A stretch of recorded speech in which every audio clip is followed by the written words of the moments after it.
to make it up. Thank you. When we were born, we didn't have to come up with something. We didn't have to figure it out. They left a great and grand tradition for us. That all we need to do is use it in our time. To do what we came to do. Everybody comes to do something. Every ancestor that we pour a libation for came to do something. Jimmy Crackman came to play music. Harriet Tubman came to free her people. Mama Jasiri came to teach children. Brother John Lacey came to encourage us on volunteerism. Some of y'all didn't know John, but he was always doing something. Coming up with this. He did the swim-a-thon. Now, you know, most black people ain't trying to swim. Yeah, sure. Some of y'all swim, some of us swim. I like to swim, but most black folks ain't trying to swim laps. And he was like, we'll swim laps to raise money for Jose. But John was he was that kind of person. So we give thanks and praise to our ancestors. We give thanks and praise to our elders who are in the room, who continue to guide us, encourage us, sometimes thump our head, you know, say, come on. You need to do what you need to do. Ashe. And I ask permission from my elders in the room for permission to continue. And he says, so I'll give elders a round of applause. It's good to be here. It's good to be seen. It's good to be among the land of the living, as my grandma used to say. You can't count on this life. Not just body. You count on life with a big L. The life of God, the life of spirit, the life of the divine in us. Because this body is temporal. This body decays. But spirit is eternal. I want to talk just for a few minutes this morning about taking the road. Traveling the road of mine. And the radical test. Traveling the road of mine. The radical test. I want to thank God for you. You are my friends and my family. And people have been asking, how you doing? I'm doing great. Because I got the blessing of y'all. People that called me, people that prayed. Even if I didn't know you were praying, I know you were. If I didn't hear about it, I still knew you were. People that sent food and cards and flowers. Thank you for the gesture on behalf of Jose that was sent. I'm doing fine. Because spirit is good all the time. I will miss my mother in this body. But my mother ain't gone nowhere. Because that umbilical cord that once connected us physically has become spiritual. That connection to my mother can't be broken. Matter of fact, it's strengthened now. I can have a conversation with my mama now that I couldn't have a month ago.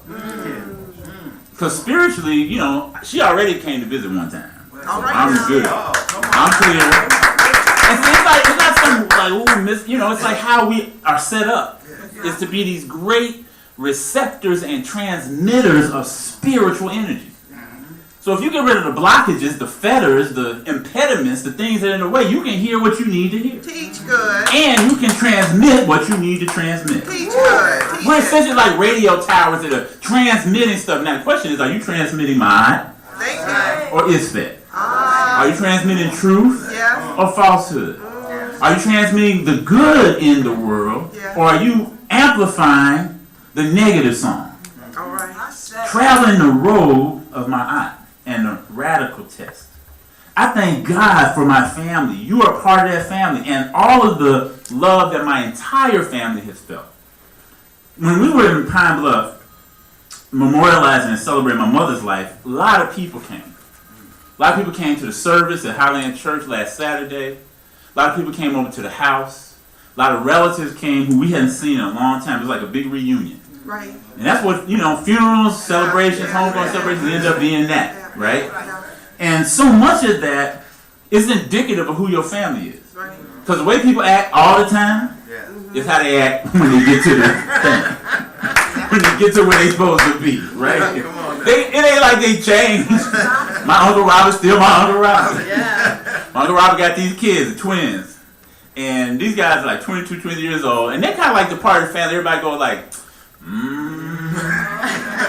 we love you, but y'all need to come on. Because they showed up, they live in Texas, and they showed up with that like thug thing going on. And we're like, come on. on now. Like, who you know? Come on, man. You know, they got the grills on and the head do-rags and they like, what's up, blood? And I'm like, first of all, I'm about to Greg. Let's get this correct. Like, let's get it straight. Right? The pecking order. And you know, even in the things that are sad, there's also, you know, what Frank Beverly is joy and pain, you know, the things that make you sad. Because we had this experience, we were waiting on Saturday morning, and you can just put yourself in the front yard of my mama's house, and everybody's ready to go to the service. And the funeral home was supposed to send a limousine. And the limo was supposed to be there at 10:30 or 11:30. By now it's like 11:45, 11:50. And my mothers and sisters, they ain't having it, right? They like fussing now, like, where they at? They told us to be ready on time. We ready on time. We're ready to go. You know, so they said, we'll just go in the front yard. Even including my aunt who has trouble standing. She was like, well, I just go out there and stand. Like, it was just, their anger made her be able to do this and stand up. I was like, man, y'all better come on. So here come around the corner, this big, and I'm not making this up, because I cannot make up stuff this good. Like powder blue stretch limo. Now you gotta know my mama to appreciate all this, because my mama's very conservative.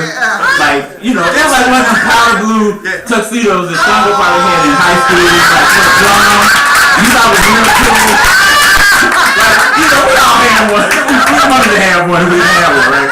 But that powder blue, you be like, wow, y'all sent this for the funeral, for the memorial service. Wow, okay, all right, okay. So everybody's like, at this point, we all look at each other. People trying not to laugh. It's funny, you know. So the brothers from, you know, my I can say my second cousins, they're my cousins actually. They're like, wow, like the limo. So they like jump down and like they posing now. They like short gang size and flashy grill and he got a roll of money. I'm like, bro, this is like you in the wrong place for that. I mean, this is how it went. This is how the journey to the church started. Wow. Should be riding in them? No. Like, this for the elders. Right. Be like, wow, okay, all right. And I'm thinking all this, like, just taking it in. I'm just like, people say, well, what about I say, I can't do nothing about the car. You know, I really can't. I thought they was going to send a black car, like they usually do. But they sent a powder blue limo. White, even white, right? So, you know, as you're on this road, there's all these things you encounter, right? And all of the things that have happened over this past 2 weeks have been blessings. Because my mother's life is a textbook of sorts. That the lessons that I have learned from her, the lessons I have learned from being in the environment that she and my father created, I think are important. So this idea of traveling on the road of my aunt and the radical test came up for me. And I was, you know, I got asked to do the eulogy, which I found a great honor because I got other preachers in my family and other people, spiritual folk. My mother belonged to Highland Baptist Church for 82 years. From the time she was born, she attended the same church. And that church community, as I talked to one of the deacons, he was saying it's changed a lot. Like a lot of our black institutions have changed over the years. And when we were there, it was based on families. Like families showed up to go to church together. Kids went to Sunday school, the parents went to Sunday school. You went 11 o'clock service together, you went home together. And now what he said to me is like more individuals are coming. We're not getting the children anymore. Same challenges, right? We're not getting the children. And we started talking about it and said, well, what's the difference between when we grew up? I said, well, you know, the whole family used to come. Now people want to send the kids, and worse, when the children are, like, the children are given a choice. Like, do you want to go? Well, most kids be like, no. Like, not really, because then adults going to stand there for 2 hours. It's going to be boring. I ain't nothing for me to do. And my thing was like, but that's where you learn some things, right? Some of the things that we value about who we are as African people, I learned in that church, a sense of community. That you couldn't do things in that church community and not think it was going to affect other people. Like whether it was good or bad. You know, that sensitivity. The sensitivity that spirit was more important than everything else. Thank you. That was important. Our ability to fellowship with each other, to be around each other when things weren't going well, and when things were going well. That was part of the lesson as well. So this notion of traveling the road of my, it might not have been called, and it wasn't called, my aunt in my childhood where I grew up, but in fact it was. This notion of thinking, speaking, and doing the right thing. doing truth, being able. And my mother was one of those people that was a fundamental piece of her journey, was how can I encourage young people to do the right thing? How can I expose you to ideas and people and experiences that encourage you, that conspire to make you do the right thing? So how I grew up was in that environment. I'm fortunate. I'm blessed to have grown up in an environment where everything was calculated to make you do the right thing. You really had no choice about most stuff. You had to show up to church. You had to participate. You had to be the kid that did the summary of the Sunday school lesson for the summary or whatever. It wasn't always me. It was other people. Some kids were having trouble reading, but they had to get up and fake it and act like they knew something to say.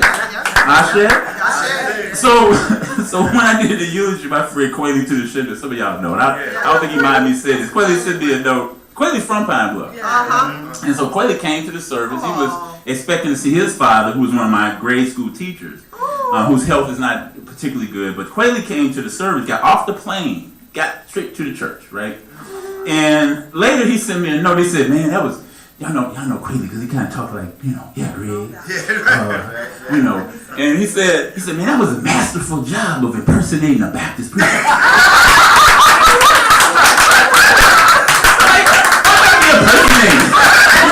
That's who I am, right? You put me in a certain set, I'm just like you put me in water, I swim. You put me on a track, I run. You put me in my mama's church. I'm gonna be true to who I am, because this is who I am, right? What you see right now is who I am. But I'm also cognizant of I'm here to serve other people too. I'm here to make sure that I translate this sense of ancestors to a Baptist community. So what I started first giving honor to God. That's African, right? Number 2, giving honor to the deacons and the board of ushers and the pastor. That's the elders, right? Reverend S.B. Scott and Benny Williams, the minister who was there when I was there, who baptized me as an ancestor. My grandma used to play at the church. Y'all understand, the church music thing is serious for me. My grandma used to play at church at Highland. My dad used to play at Damascus. We have 2 church families. We had 2 church musicians, right? So I gave honor to them, and then I said, Ashe. I put some Ashe on them, right? Because we were starting with amen, and then it was like Ashe. I said, Ashe. After word was the same, energy, same voice, ain't like that. Like, oh, okay. We might be able to get along, go along with Ashe for a little bit. And I knew they was waiting for Jesus. They was waiting for Jesus up in there. And I said my mother, who was a follower of Jesus the Christ, and the religion of Jesus the Christ, which is different from Christianity, as Howard Thurman was saying. I really appreciate Tracy using Howard Thurman last week. African mystic who lived in the United States, who people call a Christian minister, but when you read it and you study what he was about, it was really this. It was a life of my and an internal connection to God. Not the external piece, the internal piece. Mystics focus on the internal piece. So Thurman and my mother were followers, and Thurman used this language. He said, I'm a follower of the religion of Jesus the Christ, not a follower of Christianity. 2 different things.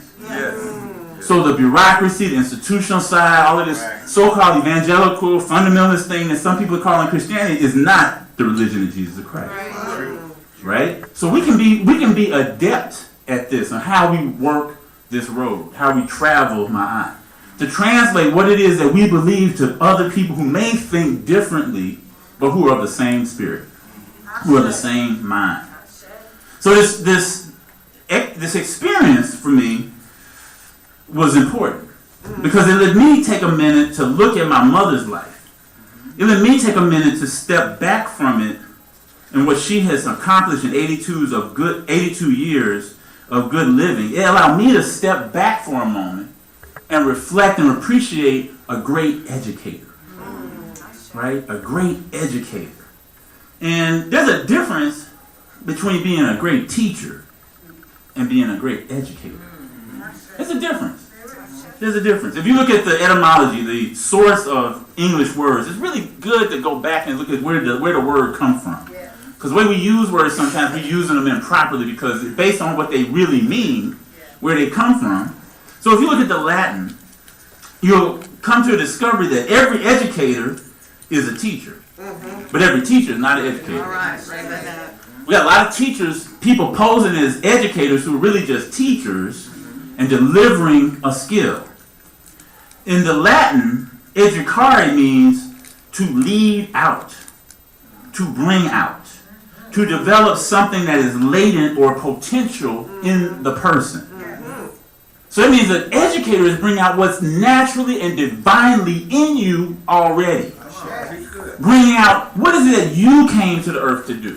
What did you come to contribute to humanity? What did you come to contribute to Wose? What did you come to contribute to Ileomode? What did you come to contribute to the sciences and mathematics, music and art, architecture and geology? What is the thing that is going to be brought out of you? That's what an educator does, and they lead it.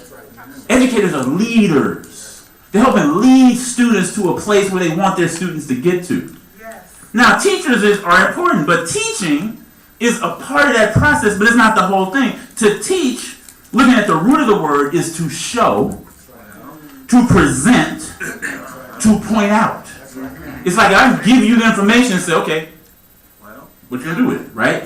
That's different than an educator who's going to prick your curiosity and push you for rigor and help you understand what it is, the understanding of mathematics. Not math facts, not arithmetic facts, but mathematics skill. Not the grammar and syntax of English, but the power of expression. How do you use words? So my mother, like Kunanu, had a good course. Ashe. And I'm thinking, of course, it struck me this morning as I was thinking about this, that in the story of Kunanpu, the story of Kunanu, the story of what's called the eloquent peasant, you find it in the narrative that we've been studying in our Hosea class. That Kunanpu is a person who is put into a predicament. And Kanisha told the story just beautifully this morning about a man who was on his way to market, who needed to trade goods to the benefit of his family and community. More than likely, he was not a farmer, he was a priest. He lived in a place called Saltfield, a place that was about natron and all of the substances associated with funerary practice, embalming. And Kunanpu was on his road, and he was traveling, and he gets to a narrow pass, and there's a house on one side and a field of wheat on the other, and a river that's just above the wheat. And he approaches a man named Nimtinok. Nimtinok, and I want to correct something I said in class one. I was a little off with the definition of his name. Nimtinok, Nim means a defrauder, or a blocker, or a barrier. And in this context, Ak means the way, the path, the way. So he was a blocker of the path, a blocker of the way of Ma'at. Whereas Kunanpu was the light, the illuminator of regenerating Ma'adian practice.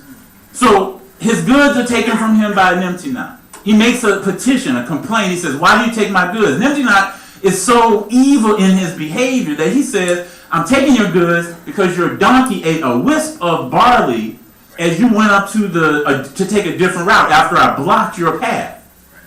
Now, Nimtinok knew that if he blocked the path, he was going to make it that much more arduous for Kunanpu and his donkey and all his goods to make their way to market.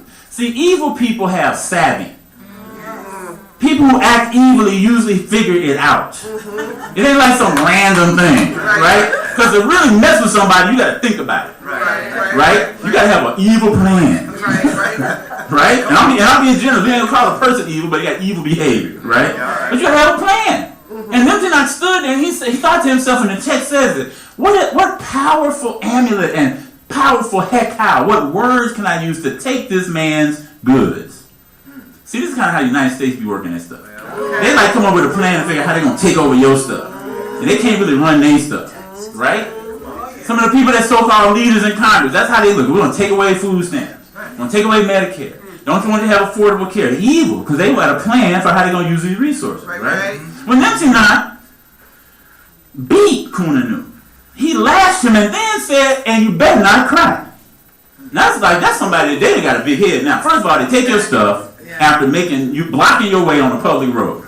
Then, because you take a different path, and your donkey takes 1 grain of wheat, and now I'm going to take all your stuff, and you better not complain. Like you supposed to just go home and say, well, honey. It's like that McCracken song, hey baby. Like, well, what had happened was I got up the road and this dude named Nimsy was blocking my path, and then he took my stuff and then he said I better not cry. Well, he was a man, he ain't going out like that. Right. So he kept complaining. He kept making petitions. Then when it didn't do any good, it went, as you said this morning, it went over his head. Went to Renzi and complained. But everywhere along this path, as he was making these petitions for leadership to follow my aunt, he would say, my course is a good one. He was confident that he was on the right road. He was confident that he was moving in the right direction. Book of Kunanu, page 31, is a line that says, a mortal person dies along with their dependents. But then there's a fundamental question is asked, will you be a man, will you be a woman of eternity by your righteousness? Ashe. Will you be a one by your righteousness, one for eternity? And then on page 32, it says, as the balancing of the land lies in my eye. Truth, justice, and righteousness. Do not speak falsely, for you are great. Do not act lightly, for you have weight. Be not untrue, for you are the balance, and do not swerve, for you are the standard. You are on level with the balance. If it tilts, then you will lean too. Do not drift, rather steer. Do not rob, rather act against the robber, for one is not really great if he is great with greed. If you turn your face from violence, who will punish wrongdoing? Traveling the road of my eye and the radical test. So I would submit that as I study my mother, she could say along the way, my course has been a good one. My mother was born during the Depression. And those of our elders who were born in the 30s into the 40s knew how to take a dime and make a dollar. They could take little things. So one of the stories I learned about my mother is like, my mother used to sew. And she would sew clothes for us. And sometimes in the 70s, it'd be like these knit jumpsuits and be like, oh. My Easter suit. Can I go to Penny's and get one off the rack?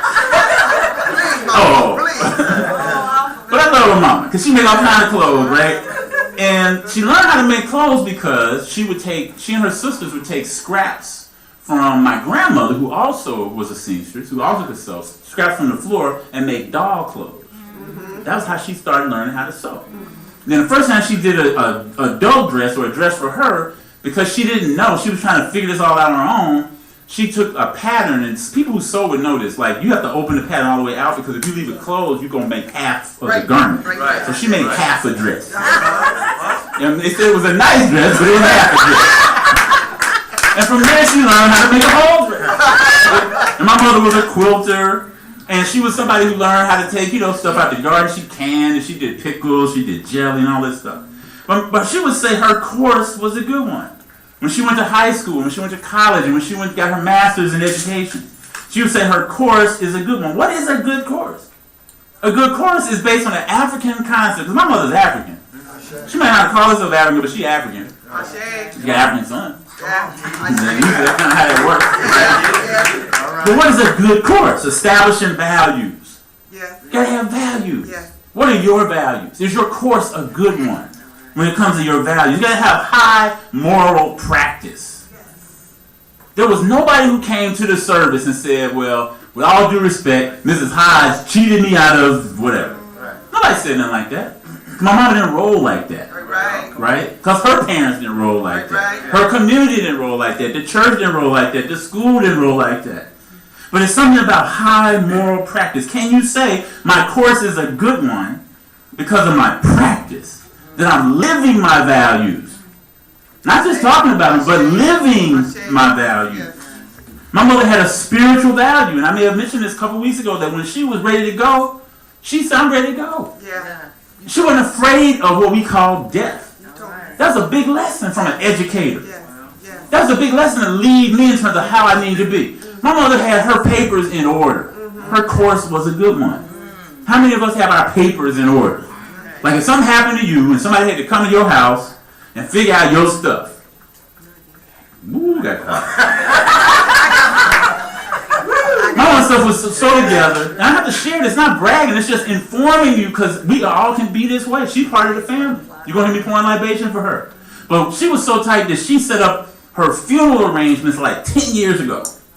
Paid for it. To the point that she overpaid for it, so we got a refund check. I don't know how many of you have ever had to deal with a funeral home. And you got to go in there, and usually it's the opposite. You got to come up with a bunch of money because they got you at a vulnerable moment. You know you want that $5,000 casket that we're going to put in the ground for your mom, right? She paid for everything. Made it easy on her children. She was loving us even in her passing. She was loving us. Because families go through stuff when people die. Ashe. Take care of your business. And you're not too young or too old to take care of it. Take care of it. What is a good course? It's thinking truthfully. It's saying the right things. One of the main sources of encouragement that my mother gave me and students that she taught, because I started looking at all these old pictures and reminding myself of all these things I didn't even know about that my mom had done. But in that, you almost always saw her with children. There was always some kids around. Even when she was in Delta Sigma Theta Sorority, National Association of University Women, all these clubs and organizations that she was part of, and all these people showed up to the service. You know, she always asked the question when you were done with something, did you do your best? Did you do your best? Because that's all God can ask of you. That's all your peers can ask of you. That's all anybody can ask. When you do something that we'll say, ask yourself, did I do my best? When you do something at your house, did I do my best? That's how we learn how to do housework. You had to do your best. You had to pass the white handkerchief, white glove test. Some of y'all know what I'm talking about. Boy, tell you. Like when you clean something, like when they say go clean the baseboards or go do this and dust this, dust that, they take out some white cloth and run it and say, well, that looks like dirt to me. You're not done. And you think you're done. You think you got to go outside, play ball, whatever it is. You think our kids, too many of our kids don't have a work ethic that knows that you can't just do the job, but you got to do the job well. Right. Where they say measure twice, cut once. Do the job well. She was always pushing student teachers. Did you do your best? She was pushing people in her clubs and organizations. Did you do your best? As an educator who was leading someone. Those lessons of hope, charity, faith, and love were part of my mother's experience. That even like none of you have had it, but it was like the elderberry jelly was the preeminent jelly in Pine Bluff, and maybe Arkansas. She made elderberry jelly from wild elderberries and would send it to people for the holidays. So people got up and talked about this at the service. Shanaka wrote a beautiful poem about it, and the elderberry shows up in the poem because every year at a birthday or holiday or something, you got something from my mother. You might get a pecan pie, you might get a fruit cake, you might get some pickles, because these are the things that she thought was showing love. I'm not going to go out and buy you nothing. I wish. Like every now and then you want something store-bought something. I didn't even know what store-bought jelly was until I left home. And I was in the cafeteria at Northwestern campus and I saw these little packets. I was like, what's that? Said, that's jelly. I said, but where the jar? And the label, it says from Bobby Hodges' kitchen. Serious. I was like, oh wow. Really? Okay. I tried it and I was like, bro home was like, Mom, jelly. You just send the jelly, right? But those lessons of how my mother worked with people who other people threw away. This guy named Edel who does stuff for my mother now. When she first met him, he had just got out of prison. And my mother, at this point, my dad had passed away. My mom was living by herself. And I was like, Mom, you sure you want to have somebody that just got out of prison hanging out with you all the time? We started asking him kind of questions, right? She said, it's all right. It'll be okay. It's like 15 years later, he still cuts her grass. Because she didn't give up. And he'd been back and forth to prison a couple times. And I'm looking at him sideways all the time. But this is the kind of person my mother was like, but he could be better. He could be different. That's African. We don't give up on people. No matter how bad you act, we do not give up on you. Now, we may have some accountability session, but we don't give up on folks. That's a big lesson in a community. Because it's easy to like give up on folks, say, so-and-so, and talk bad about them and don't call them and all that. That's the easy part. The hard part is waking up on every day, giving people a different chance. Giving new opportunities. So the question, when you've been on this course, you've been on this journey, you move through your life, you've been on this road of my aunt. Every life has a set of tests.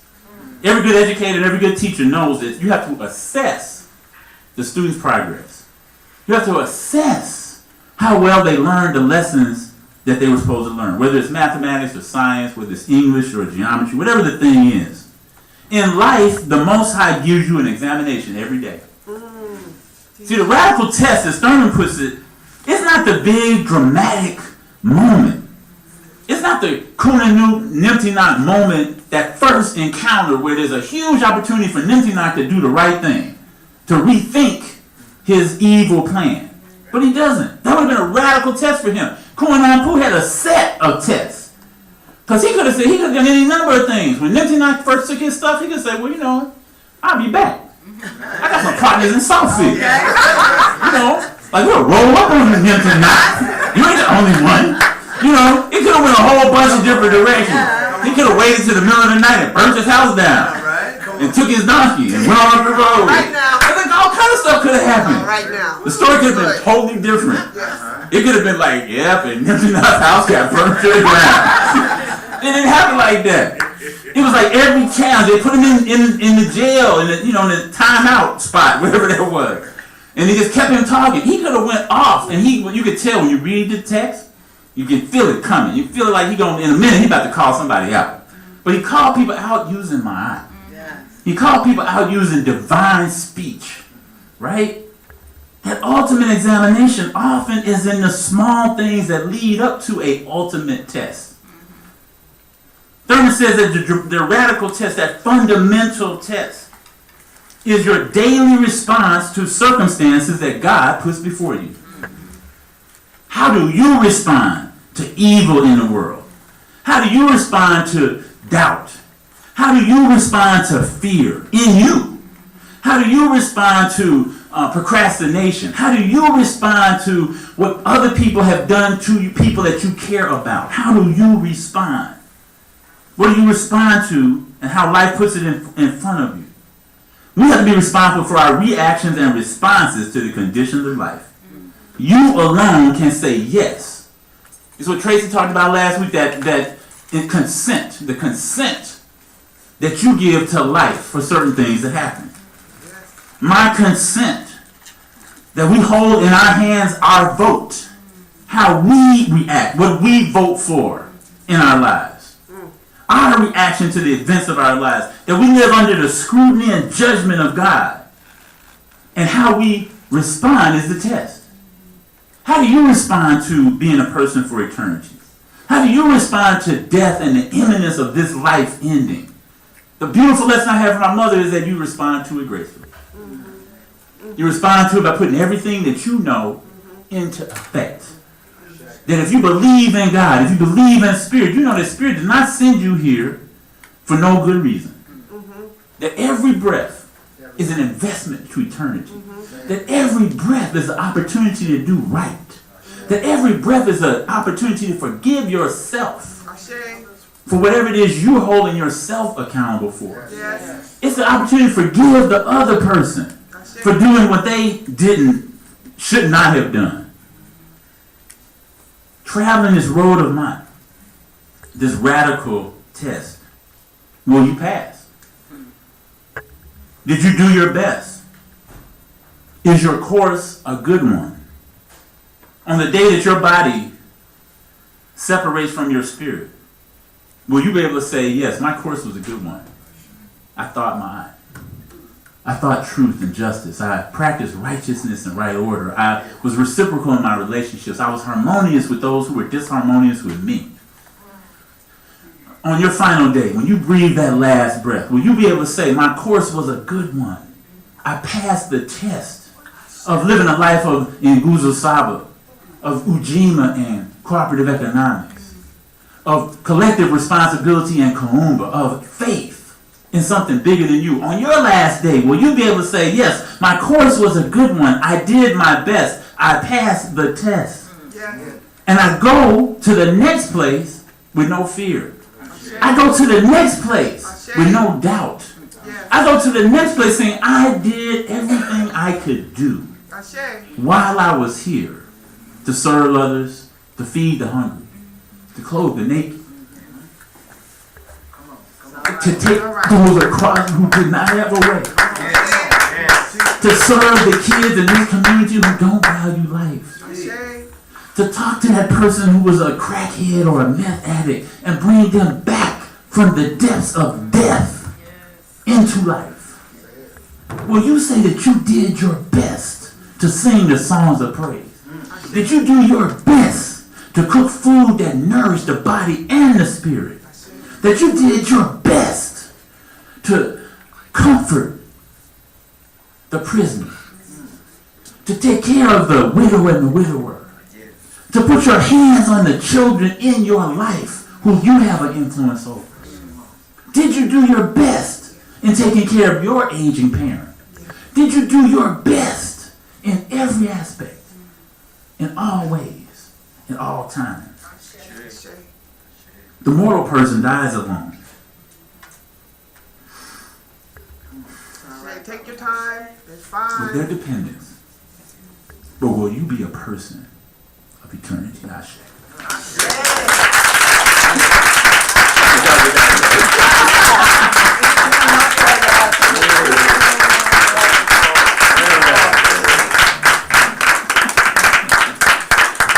This is an opportunity for us to join in this work as we join hands and close out our service today.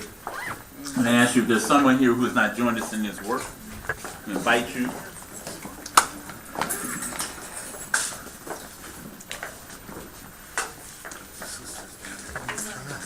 I know. Sisters down there, y'all don't want to come up to the front? Come Come on up. Hey, y'all doing? It's so good to see y'all. Yes. And I got to do something that I hadn't supposed to have done a long time ago. It didn't happen. We're going to have to formalize the membership, even though she done stepped into a whole nother role, the membership of Sister Tracy Brown. Now, every time we have new members, we come, we did stuff in the park, and one thing leads to another. Either you were in there, or I didn't do it, or didn't tell you about it, or whatever. And so we have a little token for you. In there. You can take it out if you want to. And as we close, I'm going to ask you to step into the center. I'm going to ask all of us to put our hands on this young lady who has stepped up in a big and mighty way. In a big and mighty way. Big up, big up. To let you know that we love you and that we're sending blessings to you. And as we pray, Heavenly Father, Divine Mother, Creator of all the universe, we just thank you. We thank you for this beautiful day. We thank you for this beautiful life. We thank you for an opportunity to do my art, speak my art, to think my art, to do justice in the world. We thank you for Sister Tracy Brown. We thank you for her energy and her brilliance. We thank you for her willingness to do your will. We thank you for her sacrifices that she takes care of her parents. We thank you for her willingness to share a word of encouragement, a word of truth, a word of instruction in this role that she's saying. We thank you for her moving things in this community. We thank you for all of the hands in this circle. We thank you for each and every spirit that exists in this space so that we might do work, that we might study, that we might live together. Now to the one who is able to keep us from falling. The one who has taught us for countless generations that we are one people. One people. Having one faith. One faith. One aim. One aim. One destiny. One destiny. One God. One God. Let us call that name that our ancestors have taught us for countless generations. Let us all say, Amen.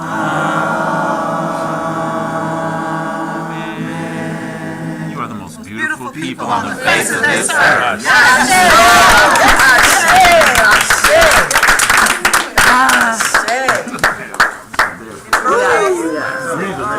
Oh, great. I know. Thank you.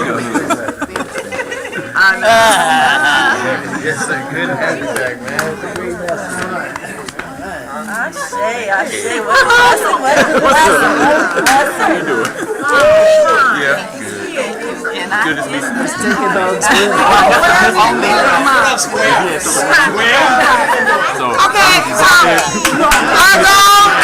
Bring it over to later day or whatever's convenient. Yeah, but don't put yourself out. Okay, all right. So, amen. Amen. So, just for the sisters, Sister Mona, Sister Connie, for the sisters, we all know that Julia is our baby. I claim her all the time. She is having a birthday on when? December 10th. So on the 8th, we're going to have a little celebration for her. And she has all these aunties. You mean that Sunday? Well, we're just gonna acknowledge eighth. her again Oh, right, on gotcha. the 8th. And what she would like for presents is pajamas and warm clothes. This is from her Auntie Angina. This is not from Sister Funny, but this is from Auntie Angina. So we don't want toys. We want pajamas size 5, and we want warm clothes because we got babies. And there. No toys. So give me some, girl. Some toys, all right? There. She got plenty of toys. And don't forget the anniversary is on the 1st. Yes. Anniversary is on the 1st, so you'll get an email with the flyer this evening. And don't- please send it out to everybody. And Takuma King will be joining our drum warriors here, and Mama Titilayo will be encouraging us to get moving. So, And also, we have a cleanup day on November the 30th, 9 o'clock right here at Well Say. All hands on board, please. I have to ask Cindy if he's going to do the